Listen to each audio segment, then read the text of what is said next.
Aujourd'hui, c'est Hervé qui va faire son récit de vie. Pour tout vous dire, très vite, je suis devenu reporter. Puis moi, l'alcool, c'était comme l'aventure, le frisson. J'en avais besoin. C'est aussi l'histoire d'un suspense, c'est-à-dire qui s'en sort. Parce que l'alcool mène à tout à condition d'en sortir. Tout le monde s'est un jour pété la gueule, tout le monde a eu des coups durs.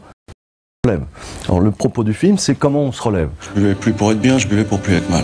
C'est-à-dire que je l'ai refusé dans un premier temps parce que j'ai pensé que c'était les déboires d'un alcoolique pochetron, des nuits et des nuits dans les bars, le gâchis, le remords, les mauvaises fréquentations, ne plus savoir qui on est, ses vœux, ses aspirations, ses goûts. Toute cette descente aux enfers, pour moi, elle n'est pas filmique. Alors je me suis dit, je ne ferai pas un bon film avec ça parce que pour moi, c'est un court-métrage. Il y a du pathos là-dedans et on peut en faire un court-métrage de la descente aux enfers, mais en aucun cas un long-métrage. Tu restes avec nous là. Pourquoi ? Parce qu'on manque de divertissement, cette notion si nécessaire au cinéma. C'est un métier de divertissement. Hein. Donc, quand j'ai vu, malgré moi, que j'avais pas lu le script, mais que j'avais pas lu le bouquin, mais que mon agent me disait t'as pas lu le script est formidable, lis-le, puisque à nouveau.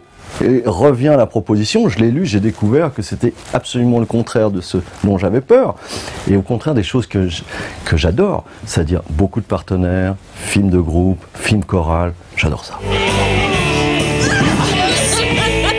T'as un copain ? Oui. T'es amoureuse ? Ça c'est comme mon mec, ça parle d'amour, mais ça a juste envie de baiser. Si ça peut te rassurer, j'ai pas envie de te baiser. Je te crois pas.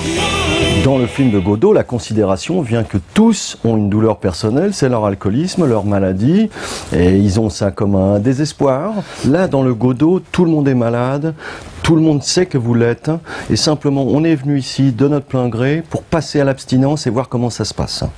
Et au bout de 5 semaines d'abstinence, le grand saut, c'est tu retournes dans la vie. Et là, attention, parce que ça va être plus dur.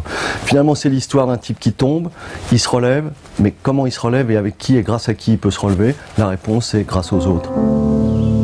Je vais sortir dans 2 semaines. Oui, ce sera pas facile. Double scotch.